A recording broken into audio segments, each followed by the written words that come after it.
रोको रोहित शर्मा विराट कोहली दोनों भाई दोनों ही तबाही। আজকে দারুণ ইনিংস উপহার দিল দুজনে মিলে এবং দুজনের ব্যাট থেকে আমরা ভালো সেঞ্চুরি দেখতে পাই। ইভেন তারা কিরকম পারফরমেন্স করেছে, বিরাট কোহলি রোহিত শর্মা রোকো জুটি আবারও দারুণ খেললেন রোকো, এবং তার পাশাপাশি কলকাতা নাইট রাইডার্সের প্লেয়াররা কেমন পারফরমেন্স করলো, ওভারঅল আজকে বিজয় হাজারের ম্যাচগুলো কেমনভাবে গেল সেই সব নিয়ে এই ভিডিওতে আলোচনা করব। সুতরাং ভিডিওটি একটু গুরুত্বপূর্ণ হবে। তোমরা যদি চ্যানেল নতুন হয়ে থাকো এবং নতুন এসে থাকো অবশ্যই চ্যানেলটিকে সাবস্ক্রাইব করে দিয়ে পাশের দিয়ে বেল আইকনটিকে অন করে দেবে।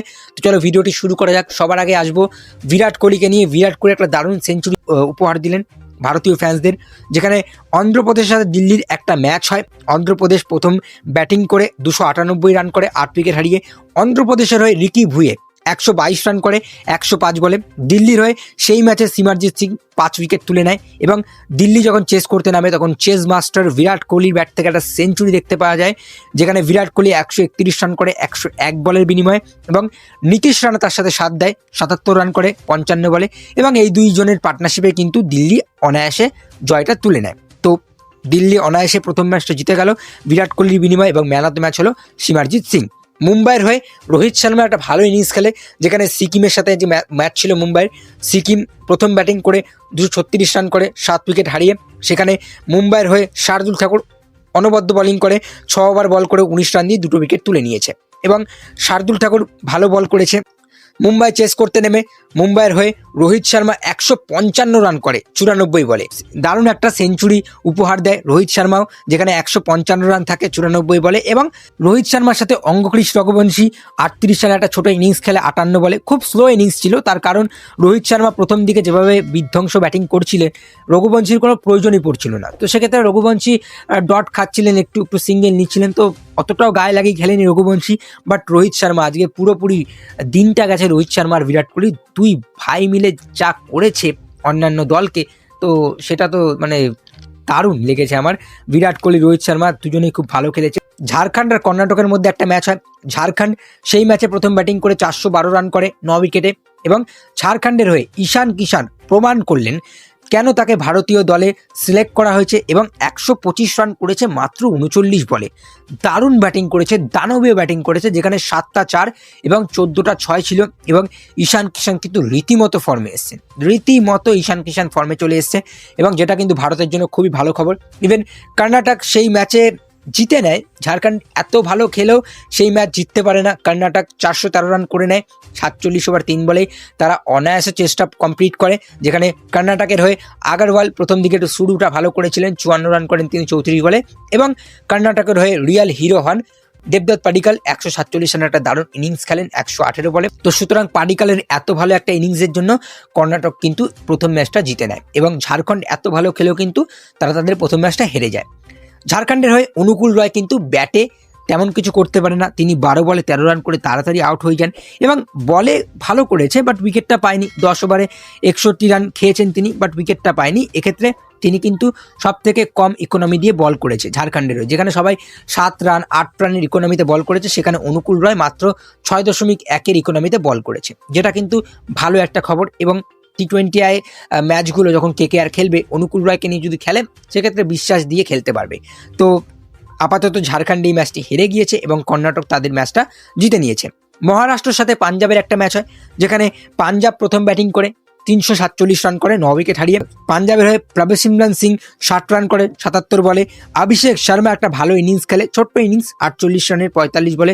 আমি আবারও বলছি, অভিষেক শর্মা এত ভালো ব্যাটসম্যান, বাট বড় কোনো ইনিংস আমি দেখতে পারছি না। তিনি কিন্তু সেই একটা ছোট ইনিংস ভালো একটা স্টার্ট দিয়ে কিন্তু আউট হয়ে যাচ্ছে, যেটা কিন্তু আমার মতে মনে হচ্ছে যে খারাপ খবর। তার কারণ সামনে T20 ওয়ার্ল্ড কাপ, কোনো মতে যদি কোনোভাবে কোনো ক্লাবস হয়ে গেল আর সেক্ষেত্রে অভিষেক শর্মা দাঁড়িয়ে আছে, তখন অভিষেক শর্মার উপরে নজর থাকবে। তো সেক্ষেত্রে আমি বলবো অভিষেক শর্মার এই দিকটার উপরে একটু কাজ করতে হবে, যে তাকে একটু ভালো করে ব্যাটিং করতে হবে আর একটু লম্বা ইনিংস করতে হবে। বাকি ঠিক আছে, অভিষেক শর্মার মধ্যে সেই হিটিং অ্যাবিলিটিটা রয়েছে। পাঞ্জাবের ওই হিরো হন নামানধীর 97 রান করেন তিনি 78 বলে, এবং দারুণ ব্যাটিং করেছেন তিনি। পাঞ্জাবের হয়ে নমনধীর সেঞ্চুরিটা মিস করলো, আমি আশা করেছিলাম তিনি সেঞ্চুরিটা করবেন, বাট সেঞ্চুরিটা মিস করে গেছেন। এবং পাঞ্জাবের হয়ে কিন্তু রমনদীপ সিং কিন্তু ফিনিশিং টাচটা দিয়েছে। রমনদীপ সিং মাত্র 10 বলে 27 রানের এই দানবীয় ইনিংসে কিন্তু পাঞ্জাব পৌঁছে যায় 347 ভালো স্কোরে। এবং সেই স্কোর যখন চেস করতে নামে মহারাষ্ট্র, তখন অভিষেক শর্মা বল করে 6 ওভারে 29 রান দিয়ে একটা উইকেট তুলে নিয়েছে, যেটা কিন্তু ইন্ডিয়ার জন্য একটা ভালো খবর। অভিষেক শর্মা বল করাতে কিন্তু ইন্ডিয়ার বোলিং অপশনটা একটু বড় হচ্ছে এবং মহারাষ্ট্র কিন্তু সেই চেষ্টা করতে পারে না, 347-এর সেই চেষ্টা করতে ব্যর্থ হয়, যেখানে মহারাষ্ট্র মাত্র 296 রানেই 8 উইকেট হারিয়ে 50 ওভার শেষ করে ফেলে, যেখানে মহারাষ্ট্র কিন্তু 51 রানে হেরে যায়। তো মহারাষ্ট্র প্রথম ম্যাচ হেরে গিয়ে পাঞ্জাব প্রথম ম্যাচ জিতে বিজয় হাজারে ট্রফি শুরু করলো। এবং বিজয় হাজারে ট্রফির সব থেকে ভালো খবর কলকাতা নাইট রাইডার্সের জন্য এইটা যে রিঙ্কু সিং কিন্তু ফর্মে চলে আসলো। ইউপির সাথে হায়দ্রাবাদের একটা ম্যাচ হয়, যেখানে ইউপি প্রথম ব্যাটিং করে 324 রান করে 50 ওভারে। ইউপির হয়ে রিঙ্কু সিং 67 রানে একটা দারুণ ইনিংস খেলে 48 বলে। রিঙ্কু সিংয়ের ফর্ম কিন্তু রীতিমতো ফিরে চলে এসছে, যেটা কিন্তু খুবই ভালো খবর, তার কারণ ইন্ডিয়ার হয়ে তিনি সিলেক্ট হয়েছেন এবং ইভেন আইপিএলও আছে। সেক্ষেত্রে দুদিক থেকে কলকাতা নাইট রাইডার্স ফ্যান্সদের জন্য ভালো খবর এবং ইন্ডিয়ান ফ্যান্সদের জন্য তো ভালো খবর অবশ্যই।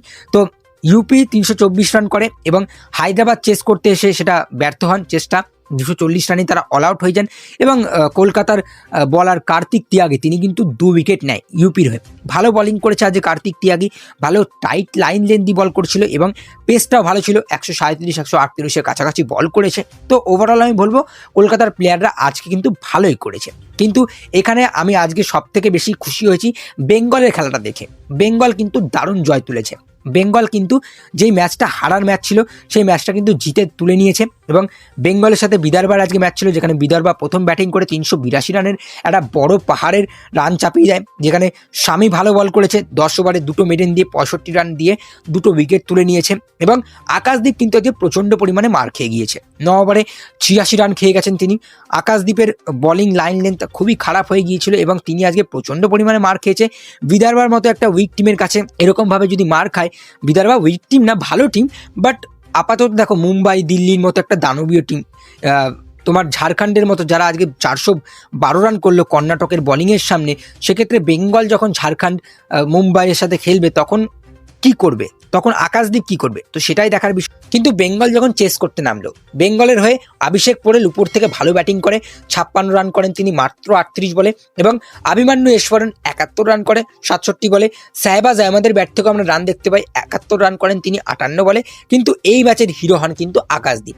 লাস্টে যিনি বল হাতে মার খেয়েছিলেন তিনি কিন্তু ব্যাট হাতেও ভালো মেরেছেন, 38 রান করেছে মাত্র 24 বলে। তবে বেঙ্গলের জন্য একটাই দুঃসংবাদ যে করণ লাল, যিনি বেঙ্গলের ভালো প্লেয়ার, তিনি কিন্তু আজকে পুরোপুরি ফ্লপ গেছেন, 5 রান করেছে মাত্র 11 বলে। করণ লালের ফর্মটা কিন্তু আমরা দেখলাম একটু হালকা ডাউন হয়ে গিয়েছে। ইভেন স্মার্টে তিনি যেভাবে শুরু করেছিলেন, এখন কিন্তু বিজয় হাজারে ট্রফিতে কিন্তু সেরকম শুরুটা করতে পারেনি। তো করণ লালের উপরে আমাদের নজর থাকছে, করণ লাল কেমন করে, যেহেতু বেঙ্গলের প্লেয়ার অবশ্যই আমাদের তাদের দিকে নজর থাকছে। কিন্তু আকাশদীপ কিন্তু আজকে ম্যাচের হিরো হয়ে যায়। আকাশদীপ লাস্টের দিকে হারা ম্যাচটা জয় হিসেবে তুলে নেয় এবং আকাশদীপ যেই ইনিংসটা খেলে সেটা দেখে আমার মনে হচ্ছে কলকাতা নাইট রাইডার্সে একটা এক্সট্রা অলরাউন্ডার ঢুকে গিয়েছে। আকাশদীপ কিন্তু একমাত্র শুধু ডোমেস্টিকেই নয়, ইন্ডিয়ার হয়ে কিন্তু ভালো খেলেছে, ইন্ডিয়ার হয়ে টেস্ট ক্রিকেটে ভালো খেলেছে। এবারে টি20 কী করে সেটাও দেখার বিষয়। তো আজকে আপাতত বিজয় হাজারের ম্যাচগুলো এই এতটুকুই ছিল। বিজয় হাজারের ম্যাচগুলোতে আজকে হিরো হয়েছেন রিঙ্কু সিং, রিঙ্কু সিংয়ের ফর্ম ফিরে এসছে। হিরো হয়েছেন ঈশান কিষান, যিনি 125 রান করেছে 39 বলে, মাত্র 39 বলে এরকম দানবীয় ইনিংস খেলেছে, খুবই ভালো। রোকো জুটি আবারও ফর্মে ফিরল। রোহিত শর্মা 155 94 বলে, বিরাট কোহলি 131 101 বলে দারুণ ব্যাটিং করেছে। রঘুবংশীর একটু স্লো ইনিংস এবং স্লো ইনিংস খেলেছে রঘুবংশী, আর কেনই বা খেলবেন না, রোহিত শর্মা এরকমভাবে ব্যাটিং করেছিলেন, রঘুবংশীর আর কোনো দরকারই ছিল না, সেক্ষেত্রে তিনি শুধু উপভোগ করছিলেন অপরদিকে এবং এক্সপিরিয়েন্সও নিয়ে আসছেন রঘুবংশী। কথা বলছিল রোহিত শর্মার সাথে অনেকটাই এবং যেটা খুব ভালো খবর, অনেকটা এক্সপিরিয়েন্স নিয়ে আসছে, যেটা খুবই ভালো। এবং রমনদীপ সিংয়ের ব্যাটিং ফর্মটাও একটু ফিরে আসলো, 27 রান করেন তিনি 10 বলে, ভালো ফিনিশিং টাচ দেয় রমনদীপ সিং। এবং অভিষেক শর্মা তিনি ভারতীয় দলের হয়ে ষষ্ঠ বোলিং অপশন হতে পারে, যেরকম করে অলরাউন্ডিং পারফরমেন্স করলো আজকে, 48 রান প্লাস একটা উইকেট ভালো করেছে। অনুকূল রয় ব্যাটে কিছু করতে পারেনি, বলে একটু ইকোনমিক্যাল ছিলেন। তো মোটামুটি আজকের আপাতত এতটুকুই তথ্য উঠে আসলো। পরবর্তী আবার বিজয় হাজারের ট্রফি নিয়ে আলোচনা থাকবে আমাদের। আপাতত তোমাদের ভিডিওটি ভালো লাগলে অবশ্যই লাইক করে দিও, বেশি বেশি করে শেয়ার করে দিও। আমাদের চ্যানেলে যদি নতুন হয়ে থাকো অবশ্যই চ্যানেলটিকে সাবস্ক্রাইব করে দিয়ে পাশের দেওয়া বেল আইকনটিকে অন করে দিও। তো চলো আজকে আর বেশি কিছু বলবো না, টাটা।